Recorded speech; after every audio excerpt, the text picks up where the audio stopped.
In order to unlock the secret to immortality, Koron Mori orders the kidnapping of Yanagi Sakoshida, the girl who has the power of healing. Rekka and his friends rush to the Mori mansion to save her. While Tokiya battles with Koganei and his golden halberd Kogananki, Rekka, using his power of fire, defeats the plants. Tumuloy silang lahat sa itaas, subalit hindi nila alam na ang pinakamatindi nilang kalaban ang nakaabang sa kanilang daraanan.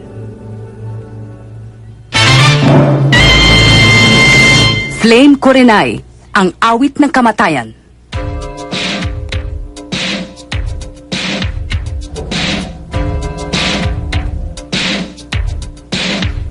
Rekka, aalis ka sa palasyong ito na isa ng bangkay.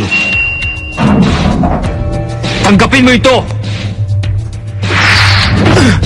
Flame power!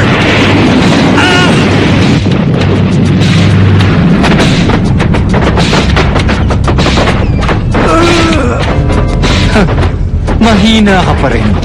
Tumigil ka! Hindi ako patatalo sa isang katulad mo! Ngayon, tingnan natin ang lakas mo! Yeah!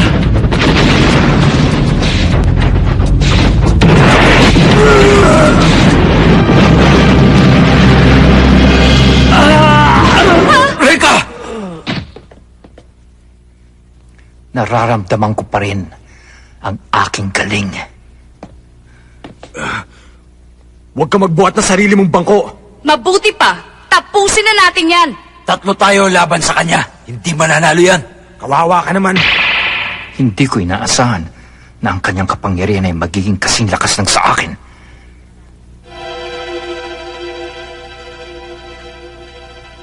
Ibalik mo na si Ana!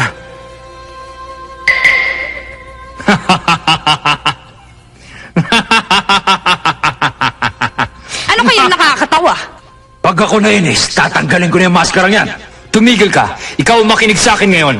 Naalala mo pa ba kung saan mo nakuha ang sugat mo? Sa iyong pisngi. Matagal na panahon na rin na mangyari yan. Ano bang pinagsasabi ng matagal na panahon na? Unti-unti, pinapakita na niya sa amin ang tunay niyang katauhan. Rekka, hindi tayo bahagi ng kasalukuyang panahon. Kung naalala mo pa, ako ang may gawa ng sugat mong yan. Nabuhay tayong dalawa. Noong sinaunang kapanahon ng maraming siglo na ang nakakaraan. Na mga panahong yon, bahagi tayo ng isang pangkat na kung tawagin ay angkan ng mga Hokage Ninja. Hindi ko alam kung anong sinasabi mo. Wala rin akong pakialam kahit anong sigot sa angkan ako nabibilang. Ang pinakamahalaga lang ngayon ay mabawi ko ang aking prinsesa! Ah! Rekka, hindi mo ba alam na nag-aaksaya ka lang ng iyong lakas? Ang kapangyarihan mo ay katumbas lang ng aking pinakamahinang lakas. Ngayon, magiging abo ka na!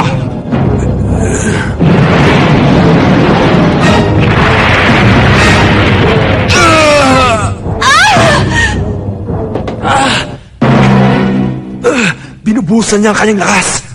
Binubuhos? Nagpapatawa ka ba? Sa tingin mo ba, Rekka, binubuhos ko na ang aking buong lakas? Hindi ko kailangan gawin yung para lang mapantayan ang iyong kahusayan. Napakababa naman pala ng tingin mo sa aking kapangyarihan. Kailanman ay hindi magpapantay ang ating lakas. Ito ang tunay kong kapangyarihan.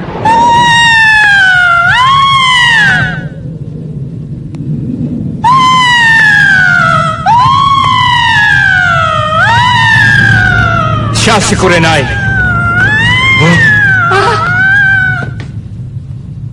Kurenai?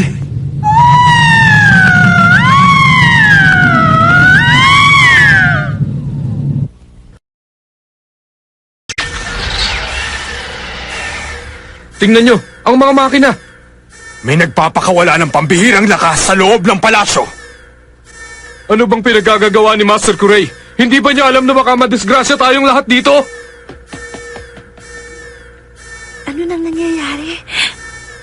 Nadidelikado na si Rekka at ang kanyang mga kasama.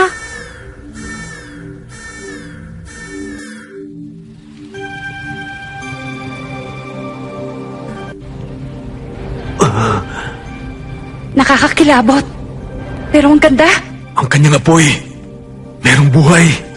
Ang tunay na kapangyarihan ng isang Hokage ninja ay hindi nakasalalay sa kanyang kakayahang makalikha ng apoy.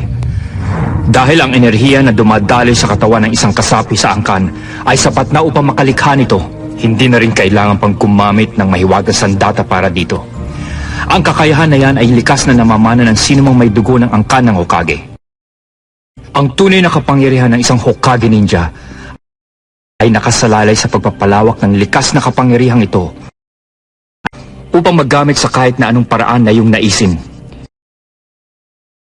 Bibihira lamang ang may taglay nito at isa na ako sa mga yon. Iba-iba rin ang kulay ng apoy na naglalarawan sa nilalaman ng iyong puso at kalooban. Maitim na apoy at taglay ko ang kanyang kapangyarihan. Meron ding pulang apoy, mayroong asul na apoy. Natapat ka sa pinakamahinang uri. Kurenai, ipakita mo sa kanila ang bangis ng iyong kapangyarihan.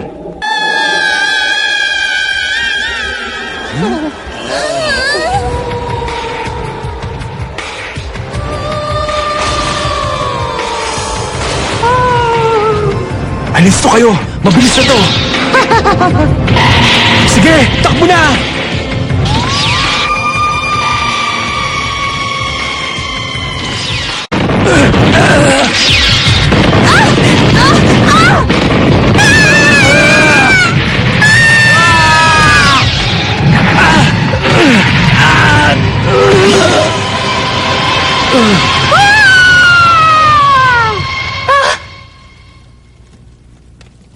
Tagilid tayo. Hindi bata sa labanan. Lagot ka sa akin. Antayin mo ako makahanap ng tubig, kundi tapos ka!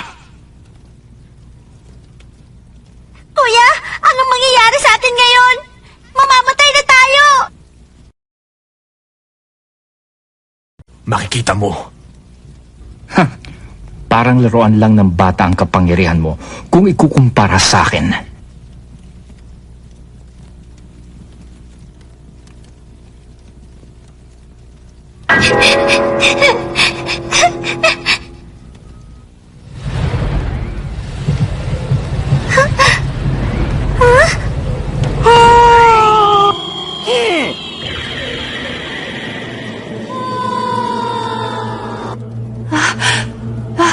Si Lola! Lola, tumakas ka na! Tama ka na, Reka. Hindi sa lahat ng pagkakataon ay kaya mong iligtas ang iyong mga kaibigan.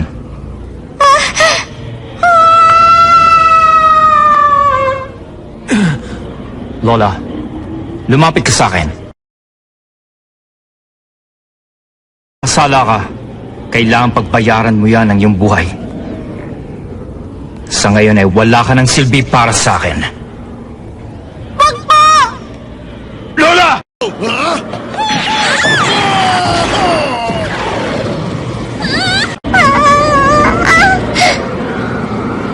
Ngayon na. Lola! Tama na!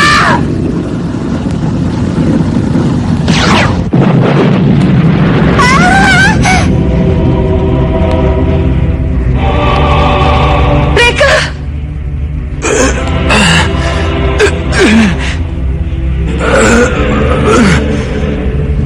Hindi ako makapapayag na saktan mo kahit na sino man sa mga kaibigan ko! Huwag mo silang idamay dahil tayong dalawa magkalaban! Tuwag kang talaga! Pati bata pinapatulan mo na ngayon! Alam mong hindi mo ako matatalo! Mas malakas ako kesa sa'yo dahil may mga kaibigan ako nagbibigay ng suporta sa akin! Ibahin mo ako, Kurei! Kahit buhay ko pa maging kapalit, gagawin ko mailigtas ko lamang sila! At kapag nangyari yon, isasama kita sa hukay para hindi ka na makapaminsala pa!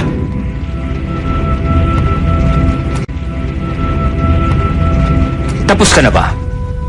Kurenai, dalhin mo sa kanyang hukay ang makatang yan.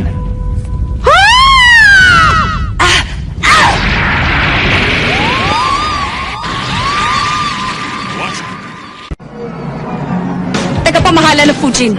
Ako si Aira. Isa sa mga kaibigan ni Reka.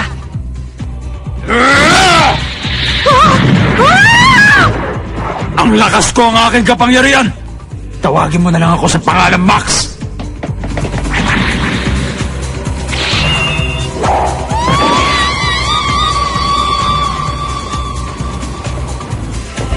Dylan? Napadaan lang ako eh. At napansin ko na nangangailangan kayo ng tulong. Kaya nandito ako. Humihina na siya. You're only antagonizing Kurena. Flame power!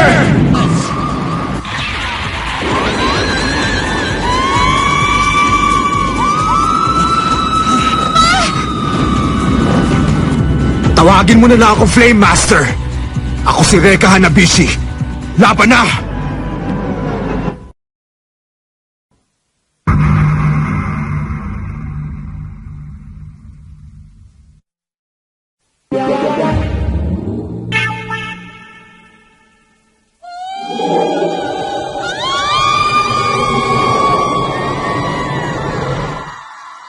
Yes! Nagawa natin, Reka!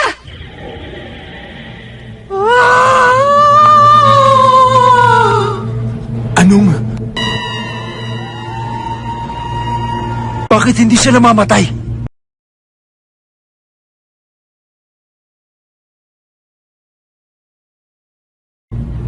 Hindi niyo mapapatay si Kurenai. Maaari ko siyang likain ng paulit-ulit. Asar na talaga ako sa'yo! Makikita mo! Aray! Sandali lang, Reka. Alam mo ba kung anong ginawa mo? Pinaiya mo ako sa mga tao! Sa kalagayan mo ngayon, hindi mo matatalo si Kurenai. Dahil mas malakas ang kanyang kapangyarihan kaysa sa'yo. Kailangan nating umisip ng paraan para matalo sila. Eh, paano na nga? Hindi mo ba natatandaan? Ang sinabi sa atin ni Emma noon, kailangan nating magbuklod. Para matalo natin ang kalaban. Ibig mo sabihin, apat tayo laban sa isa? Kailangan magsama-sama ang ating mga lakas. Dahil kung hindi, baka hindi mo na mailigtas ang mahal mong prinsesa. Maliwanag na ba ang lahat, Reka?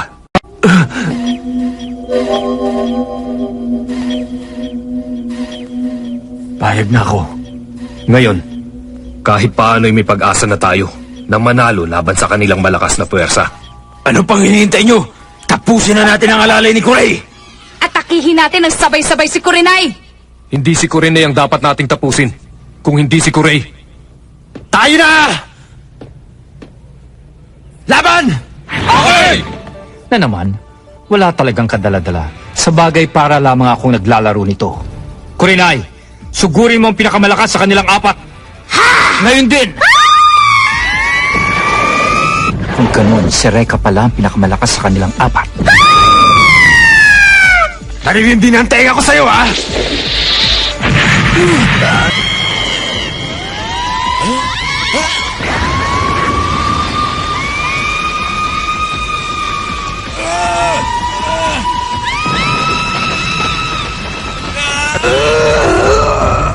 Ako nang bahala dito! Kayo na kay Kuray!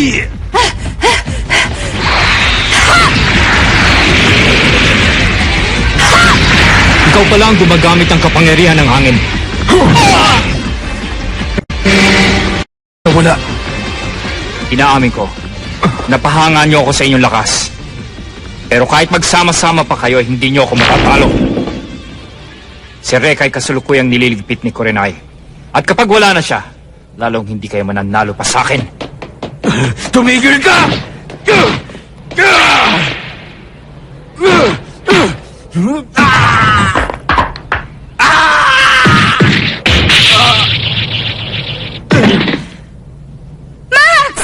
Tapos na ang isa.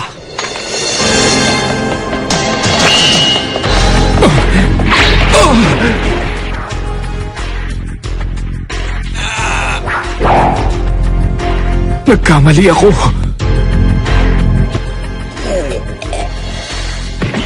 Ikalawa. Si Dylan.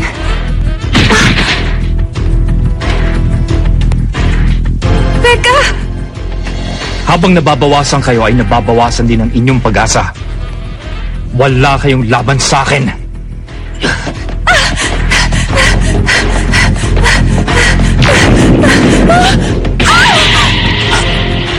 Babae ka man ay hindi kita patatawarin. Ate Emma! Takas na! At yan ay ikaapat. Natalo na kayo ni Kurenai pero hindi pa rin kayo nagtanda. At paano nyo naman naisip na mananalo kayo sa akin? Kayong mas malakas ako ng di hamak kay Kurenai. Akala ko pa na may maaaliw ako ng gusto sa pakikipaglaban sa inyo. Na hindi man lang kayo umabot sa inaasahan kong palabas na ibibigay nyo. Ikaw na ang tumapos sa taksil na batang yan. Pagkatapos bumalik ka na, sa iyong pinanggalingan, meron pa akong asikasuhin. Hoy, duwag! Sandali lang. Hindi pa tapos ang laban na to. Magbabayad ka. Umanda ka ngayon. Imposible yan. Ni hindi man lang nasunog ni Kurenai ang kahit na anong bahagi ng kanyang katawan. Hindi kayang kainin ng apoy ang isa pang apoy. Sino yan? Kung sa iyong palagayan mas malakas ang iyong kapangyarihan kay Reka, ay mabuti pa'y mag-isip-isip ka muna. Ang boses na yun. Oo, ako nga't wala ng iba. Kanina ko pa pinanonood ang laban na ito. Napansin kong mas yumabang ka pa. Andyan ka pala. Magandang araw sa iyo, Kore. Kagehoshi. Naku naman, Emma. Ngayon ka pa nagpakita, matatalo na kami. Tamang hinala ko na lumakas pa si Kore.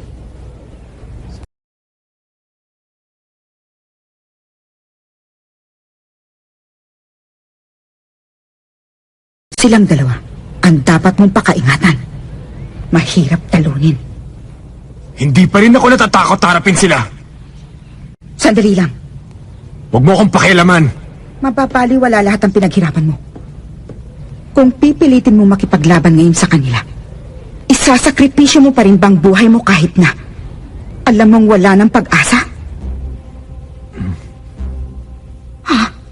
Itutuloy pa rin niya. Emma, ikaw nang bahala sa kanilang lahat. Lalo na sa aking prinsesa. Ngayon, ituloy na natin ang laban! Katulad siya. Katulad siya ng kanyang ama. Lumalaban pa rin kahit wala ng pag-asa. Reka! Alisin mo ang gasa sa iyong braso! Ha? Ang gasa sa aking braso? Pero bakit?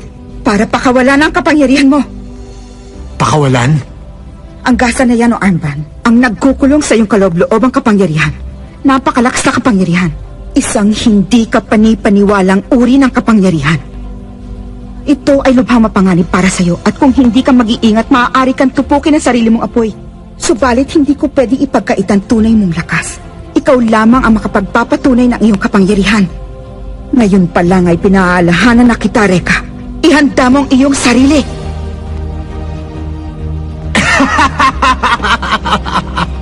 Yun naman pala eh.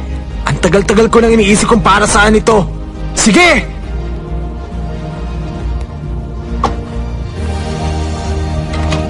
Reka, sabihin mo nga, saan mo ba napulot yan?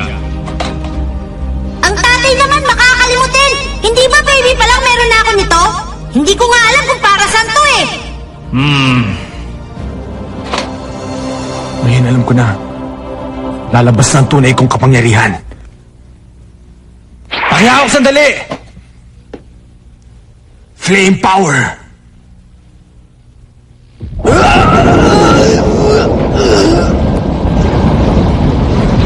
Ibang klase kapangyarihan! Ang nararamdaman ko sa aking kamay! Ngayon lang ako nakakita ng ganito. Kakaiba siya.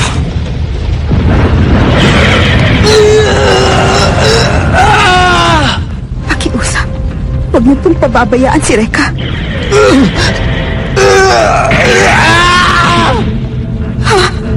Kuya Reka!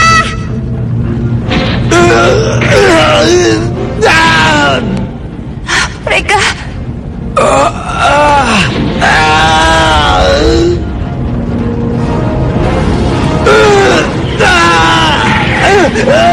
Napakasakit! Dumating na ang pinagmula ng kapangyarihan ni Reka.